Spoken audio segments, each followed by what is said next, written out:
So just a month ago, the Kings Island fan base was rocked when they officially became season pass holders at a Six Flags park. But will Kings Island always be a Six Flags park? Let's discuss. Hello, everybody. Alongside Don Helbig, I'm Ryan Suhr, and this is Tower Topics. Tower Topics is a podcast by Kings Island fans, for Kings Island fans, because that's who we are, and that's who we care about. So, Ryan, great question. Will it always be a Six Flags park? So it's funny because part of me wants to say what everybody is screaming at their TVs and their phones and stuff now. What they would never give up Kings Island. But we're here to talk about the hypotheticals. Under what conditions would they give up Kings Island? And we've discussed a couple, off air, and we kind of thought about it. But one of the things is if they need to have a cash infusion, in which, I mean, we don't know what the economy is going to look like in a year. Nobody does. But if it really tanks, they could get desperate. And then where does Kings Island fit into the portfolio from there? Yeah, now, first of all, okay, after the merger was completed, you and I have talked to a number of people in the industry. We know a lot of people, and a lot of them have mentioned to us that they feel that it's just a question of time before some of those parks in that portfolio now of whatever it is, up to 40-something properties, some of those are going to be, sold off because they're not going to be able to keep them all. So that kind of leads to that speculation of, well, which parks, would go. Yeah. And there are certain ones that definitely have the target put on them. Think your Worlds of Fun, Valley Fair, Darien Lake, the little ones that can draw a reasonably low enough price that you have like maybe a Palace Entertainment come after them. But there are other big dogs in it too that might want to peel some off. So we're talking. Well, I think you'd have to, like, if somebody was going to acquire, say, Worlds of Fun, Darien Lake, and Valley Fair, they're going to need some other park as part of that package before they're going to want to acquire those other parks. They're going to need a bigger fish in the pond. Mm-hmm. Yeah. No, I think somebody like Palace would probably go for those three. But if we're talking about like United Parks, formerly SeaWorld, or even Hershey, they would want something. I think that they entered the market with Kentucky Kingdom, but Kentucky Kingdom's small potatoes. And as far as parks that they can manage, they've got two that are similar in size to Kings Island in terms of attendance. We're talking about Dollywood and Silver Dollar City. So, under what conditions do you think that they would sell to Hershey? Let's start with that. Well, there's different players out there in that, but I think it wouldn't just be a straight up, we'll sell you Kings Island or we'll sell you this park. It would have to be a collection of parks, 3, 4, 5, parks, kind of like when Cedar Fair acquired the Paramount Parks. It would have to be kind of a collection of parks. But you look at, what parks could be made available that would be, attractive to other parks. Hold on right there, okay? Freeze it. So, Don, what do you think it would take for somebody like Hershey to be able to come in and peel off Kings Island? Well, I think if Kings Island became available, I think they would certainly be interested. But on the Six Flags side, you're not going to sell Kings Island as a standalone. You're going to want to package other parks with it. Mm-hmm. So Hershey would have to be in, or whoever would have to be interested in some of the other parks, the 3 or 4 others that would, included in this. And I don't know, that makes it complicated a little bit. Great to get Kings Island, but you want these other parks because now all of a sudden you might have baggage that you don't need. You might have extended yourself a little bit too much in terms of what the acquisition price would be. But I do think this, though. Yeah, why a park like Kings Island? If they're going to move some parks, they likely would have to make one of the major parks, one of the crown jewels available as part of that deal to get everyone interested, whoever they're going to sell to get them interested in those other parks. And when you look at where they are in Ohio, they've got Cedar Point. They've got in Chicago. Six Flags Great America. Georgia, you've got a park there. You got Carowinds. So you kind of look around where they are. St. Louis.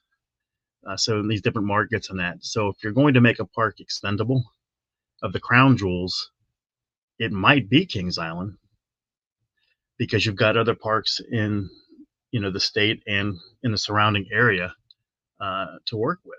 So I think that's why it's possible. We're saying possible, hypothetical, that if they were to move some parks and they had to include a major park, that the one that might be expendable to them might be Kings Island just because of geography. Yeah. I mean, I honestly, I think that some of the little guys will be marketed, if not already behind the scenes. But you're right. For a big player to come in, there's going to have to be something that's attractive because if they want to dump, well, I remember when they first did the Paramount acquisition, they were in dire straits in like 2008, 2009. And on the conference call, Kinzel said, we'll consider selling, one or two of our smaller parks like Valley Fair or Worlds of Fun, which is kind of funny because he named the company after Valley Fair. So, but, they put 3 parks on the block at that time that said they were going to look to California's Great America was the 3rd park. Yeah, that they were going to move. There's not a whole lot of equity in Great America because they didn't own the land. Right. But the thing is, there were. I mean, I don't know if there are any serious biters or not because I don't get to see that kind of paperwork. They would have wanted, outside of those 3 parks, they would have wanted, something a little bigger as part of that package. They would have wanted a Kings Island. They would have wanted a Cedar Point, a Canada's Wonderland. Give us Carowinds. They would have wanted something that was a little bit bigger than those parks to make it worth their while to acquire those other 3 parks. Yeah, because if you look at it, then because my head keeps on going to, there's always the private equity option of Blackstone or Apollo or somebody like that, but they wouldn't do that because they're not going to peel off parks because they're not park operators. It's got to be a park operator that buys these parks, because if Herschend comes in and buys Kings Island tomorrow, the employees don't necessarily go with the park. Correct. They don't own the rights to the people, shall we say? But yeah, it's such an interesting thought experiment because United Parks and Resorts, that's the one I would keep an eye on because I think that they would certainly like to add to their portfolio. You got Palace Entertainment. I don't know if acquiring 4 or 5 parks would be in their wheelhouse there, but like you said, Herschend's the one that I keep on eyeing because I know, and too, that Herschend in the past 10 years, no, not longer than 10 years ago, at least, inquired about buying Kings Island. So they're definitely interested. And, and it's one of those things where even Cedar Fair, well, I mean, that was a whole complicated story where Paramount wanted to buy Cedar Point, but Cedar Point wouldn't sell unless you sold the whole chain. So it ended up falling through, which happens a lot. But Cedar Fair wanted to buy just Kings Island originally. And Paramount was like, no, CBS was like, no, we're out. So take all 5 or nothing. They took all 5. So Herschend is big enough and has the wherewithal to do this. Palace does not. I don't think Palace could buoy Kings Island, let alone Kings Island and 3 other smaller parks. United Parks and Resorts absolutely could, but would they want to go into a seasonal market because they don't have any parks that aren't year round anymore? Correct. But I could see them wanting to venture out a little bit, add to the portfolio. And the only way you're going to do that is to add these seasonal parks. Yeah, unless they want to do more stuff in like Texas or something. But there's a point where they're competing with themselves. But I don't know. The dream of them, I think the best park runner of the 3 is Herschend. Herschend really does value its guests. They put the guests at the beginning of everything they do. It's not about chasing the dollar. It's about chasing the experience. So I'd really like them. Palace has done a great job with Kennywood too. The problem with Palace though, Palace just doubled in size. They bought Kings Island, we're talking about a way bigger situation. Now let's look at it this way, Ryan. Let me look at it this way. Okay. Now, if you are Six Flags and you need the cash, and you have to move some parks, and you have to move a major park. Would you agree, because of geography, the one that would be most likely to go, would be Kings Island of those big parks? You look at the way Carowinds is growing, the corporate office, everybody's there. Probably not going to move that one. You're not selling Cedar Point. You're not selling Canada's Wonderland. You're not selling Six Flags Great America. That was one of the. I mean, they're very excited. I know about the potential for that park. So that leaves the one that, if you have to have play a chip. I think geography wise, to me, it says Kings Island. Yeah. So I remember you and I had this discussion, and you made the argument, which I think is semi-valid still, that they wouldn't want Kings Island to compete with Cedar Point. So they would never want to have those two competing again. But at the same time, with the other parks that you mentioned, they're covering a lot of Kings Island's market too. Chicago is a very secondary market, but it's a market for Kings Island. And, you got Cedar Point, which is Columbus, which shares with Kings Island and North. Yeah, I mean, it would be a very interesting thing, because I think that the addition of Six Flags Great America in Chicago, that is a game changer when it comes to this conversation. Yeah, but we'll have to see what happens. I mean, the merger just happened, but there's a lot of debt there, between the two chains that merged, and things almost have to go perfect, right, before they have to look to offload, some parks at least to get some cash there. So, we'll see what happens, but I think the next year is going to be very interesting. Yeah. Like I said, it'll be very interesting to see what happens in the medium term. I mean, obviously, this isn't something we're predicting for the end of 2024 or anything, but we're not even saying it's going to happen. We're just saying if they get to that point where they got to move some parks to make it more attractive. You just can't say, well, let's just dump these 4 or 5 small parks. In order to make that attractive for a buyer, you have to throw in, you have to give them that little that carrot there. Yeah, and I've got the map of all the Six Flags parks pulled up now, and it's just dotted across the country. And it makes me wonder if they're equipped to run a company so large. I mean, you got Zimmerman and Fisher, but with all due respect to them, their company that they ran was half the size. So it's almost like a completely different ball game. Now, does it work to economics of scale? Like, does running 13 or 14 parks equal 40 parks? Maybe. I don't know. But I could also see them wanting to streamline the business too. Because it seems like in a good economy, businesses get bloated. In a bad economy, it's like, oh, we're going to streamline and focus on our core and stuff, which may be to the point where it's like, we don't want the parks we just manage anymore. We don't want the parks that are only open 4 months a year anymore. Stuff like that. But fortunately, none of our models that we're looking at really say this park's probably going to close or that park's probably going to close. No. Except for California's Great America, that's going to close. And maybe sooner than expected since the merger. Yeah, absolutely. Cool. Well, let me ask the listeners. So, do you think Kings Island will always be a Six Flags park? And if so, well, if not, shall we say, if not, who do you think a new buyer could be? Could it be Herschend, Palace, United Parks? Let us know what are your thoughts. Don, tell us about your t-shirt. My t-shirt that I'm wearing, if you're watching on YouTube, you can see it.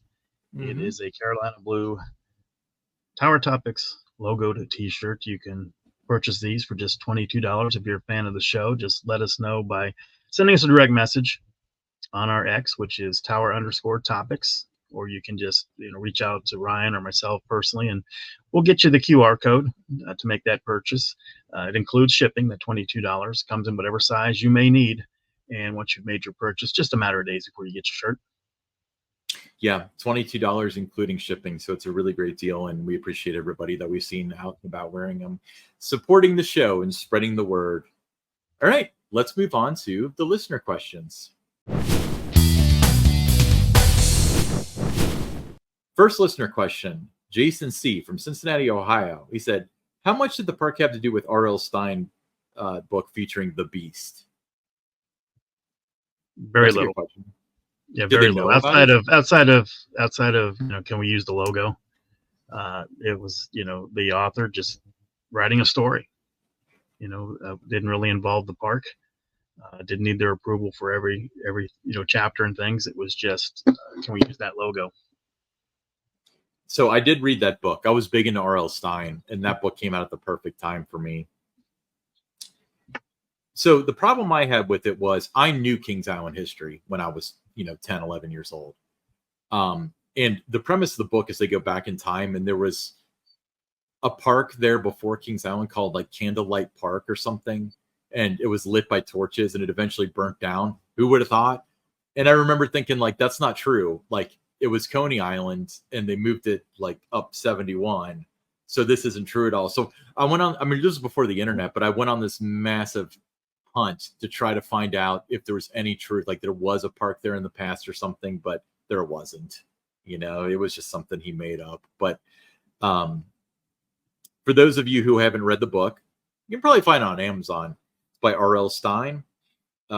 It's called The Beast, right? Just The Beast. And then there's a Beast 2, which I never wrote. There's a couple of versions of it. Yeah, I think there's 2. But anyway, so essentially these kids hide out in the park. Park closes. I don't remember why they chose to hide out in the park, but they hop on the Beast and they somehow get it to run. And when the Beast runs, it takes them back in time to, I think it's like the early 20th century, to this previous park. And I think they're there on the night that it's supposed to burn down. And they have to find their way back to the future, as they say. So I would check it out for anybody who is a Beast fan. It does mention the vortex in it, although it doesn't go into great detail. It just kind of on the side mentions it. I was hoping they would talk a lot more about Kings Island and where they are and all that stuff. Apparently R.L. Stine was a regular Kings Island. He's from Cincinnati, something like that. I don't know. But yeah. All right. Next listener question. Out of Context Baseball. Their name's Out of Context Baseball. From somewhere in Ohio. Kennywood has rides areas themed to their local sports teams like Steelers country. Do you think Kings Island would ever consider something like that with the Reds, Cyclones, Bengals, FC Cincinnati? Or is it strictly a Cedar Fair, aka Six Flags decision?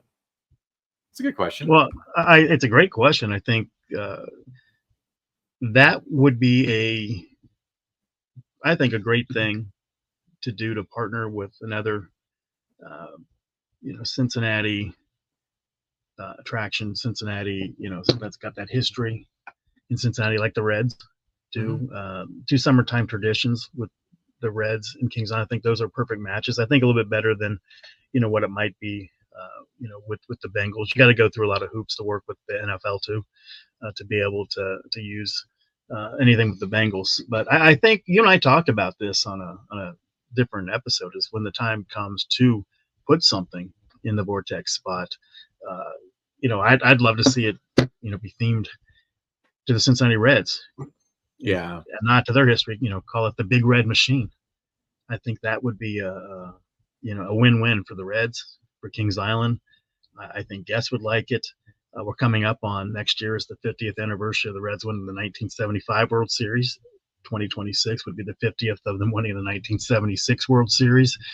So the timing for 2026 would be there to, go with a name like that. But I don't think you would have enough, with all due respect to the Cyclones. I think too many guests coming to the park would say, who are they? Mm-hmm. And I think, why FC Cincinnati draws well. It's got its fan base. Same kind of thing there, where they just haven't been around long enough to have that history like Kings Island does to make it work. So for me, it would be the Reds. I'd love to see that. Again, Big Red Machine, if you're listening, people from Kings Island and Six Flags, I think that would be a home run with the name. Remember, Diamondback worked. I suggested that. So why not the Big Red Machine? It's only fair. Yeah. So you're right. The Cyclones are minor league. So to do activities with them is one thing, but to name a ride after them is, with minor league sports. Now, granted, the Cyclones have a lot of staying power the past decade or so, but they have come and gone a bunch of times. So the last thing you want to do is have a ride that's named the Cyclones, and then the Cyclones fizzle out or whatever. Blow Now, out of town, right? what's that? Blow out of town. Yeah, exactly. Before they whisk away. But the other thought was with FC Cincinnati, they do have a lot of support and they have their fans and stuff. But just an example of where the MLS thinks that their reach is, they allowed a team to be in Cincinnati and in Columbus. So nobody's coming from Columbus to see an FC Cincinnati thing. Additionally, I'm willing to go as far as saying that people in maybe like Chicago and Evansville, Indiana, and stuff have never even heard of them. Everybody in the United States has heard of the Pittsburgh Steelers and the Cincinnati Reds and the Cincinnati Bengals, but I don't think that they have the drawing power outside of the 275 loop to make a sustainable product. But the Red thing is intriguing. They did the Reds Hall of Fame Grill, which is now Brew House. That was my favorite. And it was well received. People loved it. You know, Yeah. they like going in there. They like seeing the history. And again, you know, you tie in two Cincinnati summer traditions together. It's a win-win for both. You know, it's great for Kings Island. It's great for the Reds. And you mentioned that it's a couple hoops to jump through for the Bengals and for the NFL. A little bit more difficult than it would be working with Major League Baseball. Yeah. Well, to me, I feel like the Reds would make more sense anyway because the seasons coincide. Summertime. Yeah. Yeah. So, yeah, I mean, people are aware of the Reds no matter how they're performing. But if they happen to have like a World Series run or something, you know, it's at the park, you know. But with the Bengals, it's kind of like they started training camp last week, and we did an episode that we dropped a couple days ago about how daily operations is ending. So they don't coincide well enough for it to work. And with a name like the Big Red Machine, even though it's been now, you know, we're getting right there on that 50 years since they won back-to-back World Series. It's still, you know, if you're a Reds fan of whatever age you've you know, if you weren't alive at that time, you still, you know, heard the stories. You still see some of those players, you know, making appearances and that around town. You go to a ball game, the history's all over the walls and that of the ballpark. So it's woven into the fabric of being a Reds fan. You know about the history, you know, even if you weren't alive during the certain eras of it. So I think it would be a great match for Kings Island to partner with the Reds in the naming of a new roller coaster.